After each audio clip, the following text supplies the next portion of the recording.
सेठ पुरुषोत्तम दास पूना की सरस्वती पाठशाला का मुआयना करने के बाद बाहर निकले तो एक लड़की ने दौड़कर उनका दामन पकड़ लिया। सेठ जी रुक गए और मोहब्बत से उसकी तरफ देखकर पूछा, क्या नाम है? लड़की ने जवाब दिया, रोहिणी। सेठ जी ने उसे गोद में उठा लिया और बोले, तुम्हें कुछ इनाम मिला? लड़की ने उनकी तरफ बच्चों जैसी गंभीरता से देखकर कहा, तुम चले जाते हो, मुझे रोना आता है, मुझे भी साथ लेते चलो। सेठ जी ने हंसकर कहा, मुझे बड़ी दूर जाना है, तुम कैसे चलोगी? रोहिणी ने प्यार से उनकी गर्दन में हाथ डाल दिए और बोली, जहां तुम जाओगे वहीं मैं भी चलूंगी, मैं तुम्हारी बेटी हूंगी। मदरसे के अफसर ने आगे बढ़कर कहा, इसका बाप साल भर हुआ नहीं रहा, माँ कपड़े सीती है, बड़ी मुश्किल से गुजर होती है। सेठ जी के स्वभाव में करुणा बहुत थी। ये सुनकर उनकी आंखें भर आईं। उस भोली प्रार्थना में वह दर्द था जो पत्थर से दिल को पिघला सकता है। बेकसी और यतीमी को इससे ज्यादा दर्दनाक ढंग से जाहिर करना नामुमकिन था। उन्होंने सोचा, इस नन्हे से दिल में न जाने क्या अरमान होंगे, और लड़कियां अपने खिलौने दिखाकर कहती होंगी, यह मेरे बाप ने दिया है। वह अपने बाप के साथ मदरसे आती होंगी, उसके साथ मेलों में जाती होंगी और उनकी दिलचस्पियों का जिक्र करती होंगी। ये सब बातें सुन सुनकर इस भोली लड़की को भी ख्वाहिश होती होगी कि मेरे बाप होता। माँ की मोहब्बत में गहराई और आत्मिकता होती है जिसे बच्चे समझ नहीं सकते। बाप की मोहब्बत में खुशी और चाव होता है जिसे बच्चे खूब समझते हैं। सेठ जी ने रोहिणी को प्यार से गले लगा लिया और बोले, अच्छा, मैं तुम्हें अपनी बेटी बनाऊंगा, लेकिन खूब जी लगाकर पढ़ना। अब छुट्टी का वक्त आ गया है, मेरे साथ आओ, तुम्हारे घर पहुंचा दूं। ये कहकर उन्होंने रोहिणी को अपनी मोटर कार में बिठा लिया। रोहिणी ने बड़े इत्मीनान और गर्व से अपनी सहेलियों की तरफ देखा। उसकी बड़ी बड़ी आंखें खुशी से चमक रही थीं और चेहरा चौदनी रात की तरह खिला हुआ था। सेठ ने रोहिणी को बाजार की खूब सैर कराए और कुछ उसकी पसंद से, कुछ अपनी पसंद से बहुत सी चीजें खरीदी, यहाँ तक कि रोहिणी बातें करते करते कुछ थक सी गई और खामोश हो गई। उसने इतनी चीजें देखी और इतनी बातें सुनी कि उसका जी भर गया।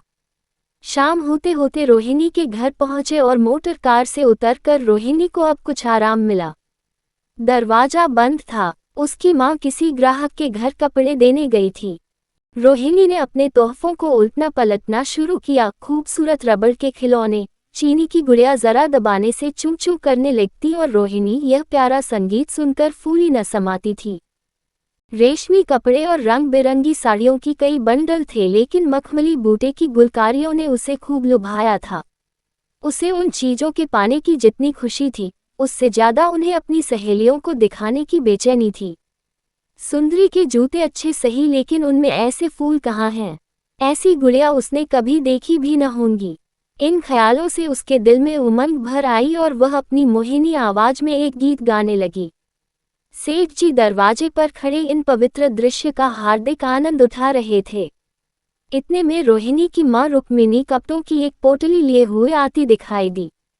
रोहिणी ने खुशी से पागल होकर एक छलौंग भरी और उसके पैरों से लिपट गई। रुक्मिणी का चेहरा पीला था, आंखों में हसरत और बेकसी छिपी हुई थी। गुप्त चिंता का सजीव चित्र मालूम होती थी, जिसके लिए जिंदगी में कोई सहारा नहीं। मगर रोहिणी को जब उसने गोद में उठाकर प्यार से चूमा, जरा देर के लिए उसकी आंखों में उम्मीद और जिंदगी की झलक दिखाई दी। मुरझाया हुआ फूल खिल गया। बोली, आज तू इतनी देर तक कहाँ रही? मैं तुझे ढूंढने पाठशाला गई थी। रोहिणी ने हुमक कर कहा, मैं मोटर कार पर बैठकर बाजार गई थी, वहां से बहुत अच्छी अच्छी चीजें लाई हूँ। वो देखो कौन खड़ा है। माँ ने सेठ जी की तरफ ताका और लजाकर सिर झुका लिया। बरामदे में पहुंचते ही रोहिणी माँ की गोद से उतरकर सेठ जी के पास गई और अपनी माँ को यकीन दिलाने के लिए भोलेपन से बोली, क्यों, तुम मेरे बाप हो ना? सेठ जी ने उसे प्यार करके कहा, हाँ, तुम मेरी प्यारी बेटी हो। रोहिणी ने उनसे मुंह की तरफ याचना भरी आंखों से देखकर कहा, अब तुम रोज यहीं रहा करोगे? सेठ जी ने उसके बाल सुलझाकर जवाब दिया, मैं यहाँ रहूंगा तो काम कौन करेगा? मैं कभी कभी तुम्हें देखने आया करूंगा, लेकिन वहां से तुम्हारे लिए अच्छी अच्छी चीजें भेजूंगा। रोहिणी कुछ उदास सी हो गई। इतने में उसकी माँ ने मकान का दरवाजा खोला और बड़ी फुर्ती से मैले बिछावन और फटे हुए कपड़े समेटकर कोने में डाल दिए कि कहीं सेठ जी की निगाह उन पर न पड़ जाए। ये स्वाभिमान स्त्रियों की खास अपनी चीज है। रुक्मिणी अब इस सोच में पड़ी थी कि मैं इनकी क्या खातिर तवाजो करूं। उसने सेठ जी का नाम सुना था, उसका पति हमेशा उनकी बड़ाई किया करता था। वह उनकी दया और उदारता की चर्चाएं अनेकों बार सुन चुकी थी। वह उन्हें अपने मन का देवता समझा करती थी। उसे क्या उम्मीद थी कि कभी उसका घर भी उसके कदमों से रोशन होगा। लेकिन आज जब वह शुभ दिन संयोग से आया तो वह इस काबिल भी नहीं कि उन्हें बैठने के लिए एक मोहरा दे सके। घर में पान और इलायची भी नहीं। वह अपने आंसुओं को किसी तरह न रोक सकी। आखिर जब अंधेरा हो गया और पास के ठाकुरद्वारे से घंटों और नगाड़ों की आवाजें आने लगी तो उन्होंने जरा ऊंची आवाज में कहा, बाई जी, अब मैं जाता हूँ। मुझे अभी यहाँ बहुत काम करना है। मेरी रोहिणी को कोई तकलीफ न हो। मुझे जब मौका मिलेगा उसे देखने आऊँगा। उसके पालने पोसने का काम मेरा है और मैं उसे बहुत खुशी से पूरा करूँगा। उसके लिए अब तुम कोई फिक्र मत करो।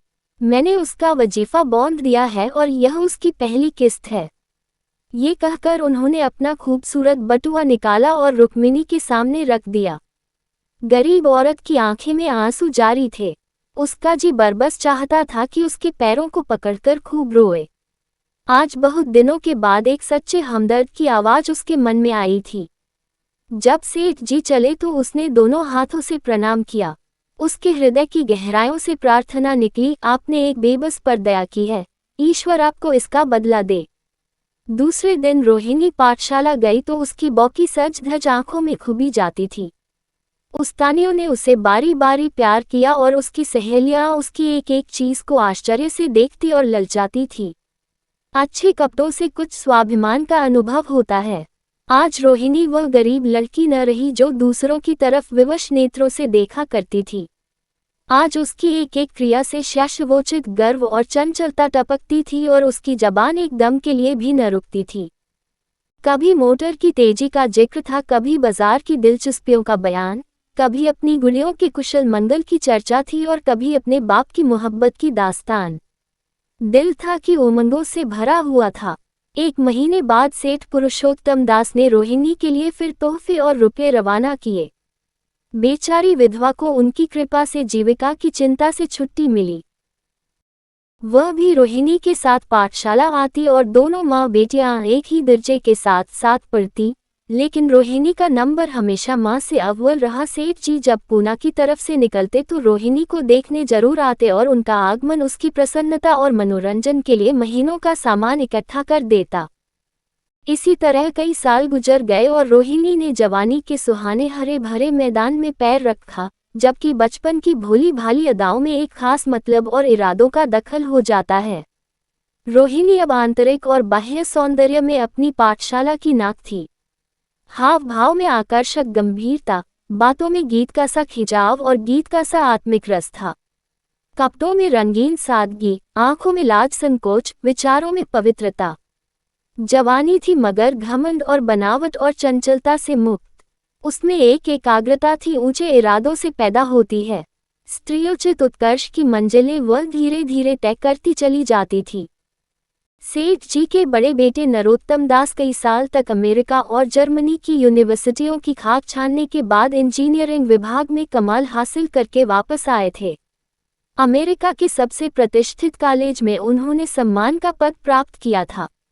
अमेरिका के अखबार एक हिंदुस्तानी नौजवान की इस शानदार कामयाबी पर चकित थे। उन्हीं का स्वागत करने के लिए बंबई में एक बड़ा जलसा किया गया था। इस उत्सव में शरीक होने के लिए लोग दूर दूर से आए थे।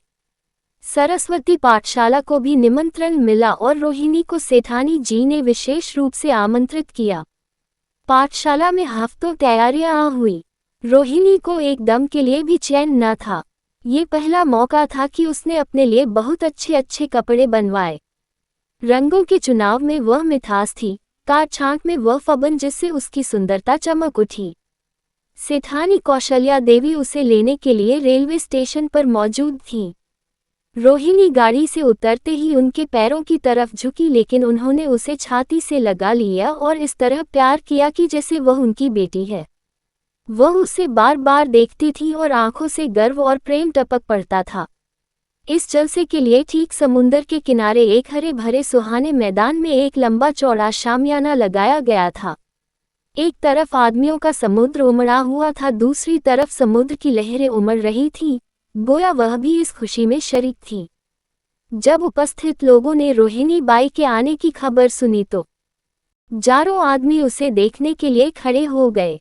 यही तो वह लड़की है जिसने अब की शास्त्री की परीक्षा पास की है। जरा उसके दर्शन करने चाहिए। अब भी इस देश की स्त्रियों में ऐसे रत्न मौजूद हैं। भोले भाले देशप्रेमियों में इस तरह की बातें होने लगीं। शहर की कई प्रतिष्ठित महिलाओं ने आकर रोहिणी को गले लगाया और आपस में उसके सौंदर्य और उसके कपड़ों की चर्चा होने लगी। आखिर मिस्टर पुरुषोत्तम दास तशरीफ लाए। हालांकि वह बड़ा शिष्ट और गंभीर उत्सव था, लेकिन उस वक्त दर्शन की उत्कंठा पागलपन की हद तक जा पहुंची थी। एक भगदड़ सी मच गई। कुर्सियों की कतारें गड़बड़ हो गईं। कोई कुर्सी पर खड़ा हुआ, कोई उसके हाथों पर। कुछ मनचले लोगों ने शामियाने की रस्सियां पकड़ी और उन पर जा लग के कई मिनट तक यही तूफान मचा रहा। कहीं कुर्सियां टूटी, कहीं कुर्सियां उल्टी, कोई किसी के ऊपर गिरा, कोई नीचे।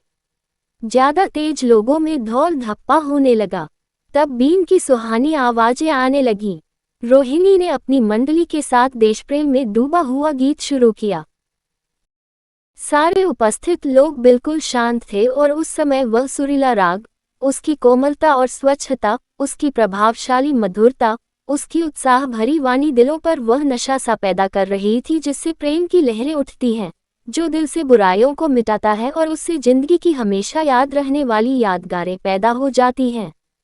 गीत बंद होने पर तारीफ की एक आवाज न आई। वही ताने कानों में अब तक गूंज रही थी।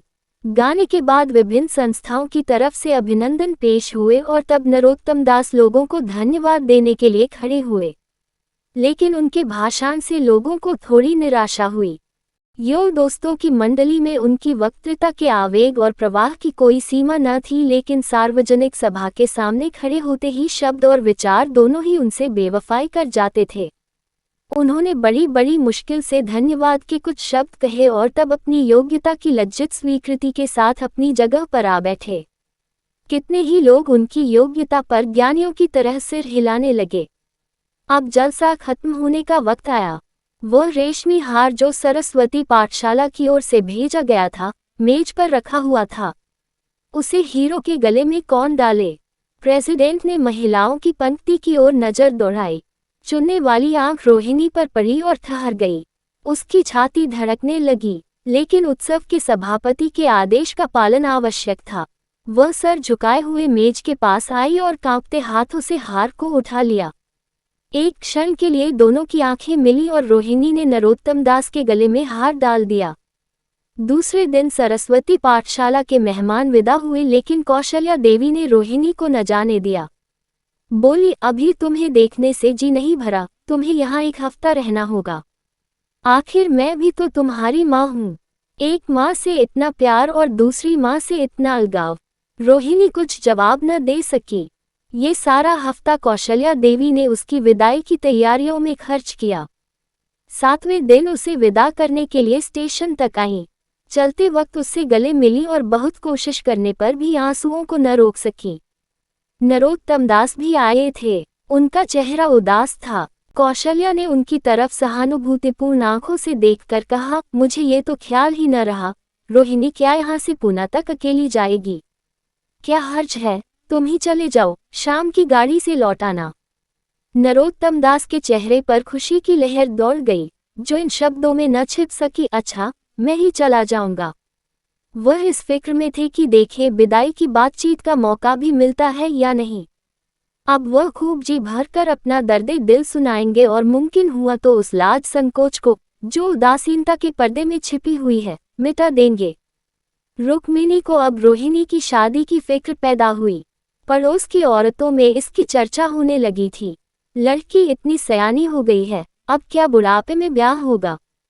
कई जगह से बात आई, उनमें कुछ बड़े प्रतिष्ठित घराने थे। लेकिन जब रुक्मिणी उन पैमानों को सेठ जी के पास भेजती तो वे यही जवाब देते कि मैं खुद फिक्र में हूँ।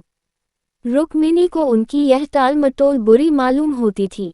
रोहिणी को बंबई से लौटे महीना भर हो चुका था। एक दिन वह पाठशाला से लौटी तो उसे अम्मा की चारपाई पर एक खत पड़ा हुआ मिला। रोहिणी पढ़ने लगी। लिखा था, बहन, जब से मैंने तुम्हारी लड़की को बंबई में देखा है, मैं उस पर रीझ गई हूँ। अब उसके बगैर मुझे चैन नहीं है। क्या मेरा ऐसा भाग्य होगा कि वह मेरी बहू बन सके?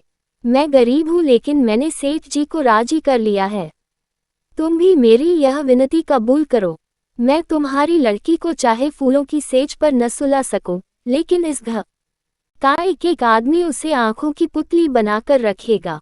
अब रहा लड़का, माँ के मुंह से लड़के का बखान कुछ अच्छा नहीं मालूम होता, लेकिन ये कह सकती हूँ कि परमात्मा ने ये जोड़ी अपनी हाथों बनाई है। सूरत में, स्वभाव में, विद्या में, हर दृष्टि से वह रोहिणी के योग्य है। तुम जैसे चाहे अपना इत्मीनान कर सकती हो। जवाब जल्द देना और ज्यादा क्या लिखूं। नीचे थोड़े से शब्दों में सेठ जी ने उस पैगाम की सिफारिश की थी। रोहिणी गालों पर हाथ रखकर सोचने लगी। नरोत्तम दास की तस्वीर उसकी आंखों के सामने आ खड़ी हुई। उनकी वह प्रेम की बातें, जिनका सिलसिला बंबई से पूना तक नहीं टूटा था, कानों में गूंजने लगी। उसने एक ठंडी सॉस ली और उदास होकर चारपाई पर लेट गई। सरस्वती पाठशाला में एक बार फिर सजावट और सफाई के दृश्य दिखाई दे रहे हैं। आज रोहिणी की शादी का शुभ दिन। शाम का वक्त, बसंत का सुहाना मौसम। पाठशाला के दारों दीवार मुस्करा रहे हैं और हरा भरा बगीचा फूला नहीं समाता। चंद्रमा अपनी बारात लेकर पूरब की तरफ से निकला। उसी वक्त मंगलाचरण का सुहाना राग उस रूपहली चौदनी और हल्के हल्के हवा के झोंकों में लहरें मारने लगा। दूल्हा आया। उसे देखते ही लोग हैरत में आ गए। ये नरोत्तम दास थे। दूल्हा मंडप के नीचे गया। रोहिणी की माँ अपने को रोक न सकी, उसी वक्त जाकर सेठ जी के पैर पर गिर पड़ी। रोहिणी की आंखों से प्रेम और आनंद के आंसू बहने लगे।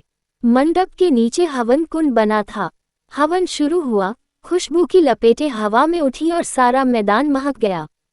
लोगों के दिलो दिमाग में ताजगी की उमंग पैदा हुई। फिर संस्कार की बारी आई। दूल्हा और दुल्हन ने आपस में हमदर्दी, जिम्मेदारी और वफादारी के पवित्र शब्द अपनी जबानों से कहे। विवाह की वह मुबारक जंजीर गले में पड़ी जिसमें वजन है, सख्ती है, पाबंदियां हैं, लेकिन वजन के साथ सुख और पाबंदियों के साथ विश्वास है। दोनों दिलों में उस वक्त एक नई, बलवान, आत्मिक शक्ति की अनुभूति हो रही थी। जब शादी की रस्में खत्म हो गईं तो नाच गाने की मजलिस का दौर आया। मोहक गीत गूंजने लगे। सेठ जी थककर चूर हो गए थे। जरा दम लेने के लिए बागीचे में जाकर एक बेंच पर बैठ गए। ठंडी ठंडी हवा आ रही थी। एक नशा सा पैदा करने वाली शांति चारों तरफ छाई हुई थी। उसी वक्त रोहिणी उनके पास आई और उनके पैरों से लिपट गई। सेठ जी ने उसे उठाकर गले से लगा लिया और हंसकर बोले, क्यों, अब तो तुम मेरी अपनी बेटी हो गई।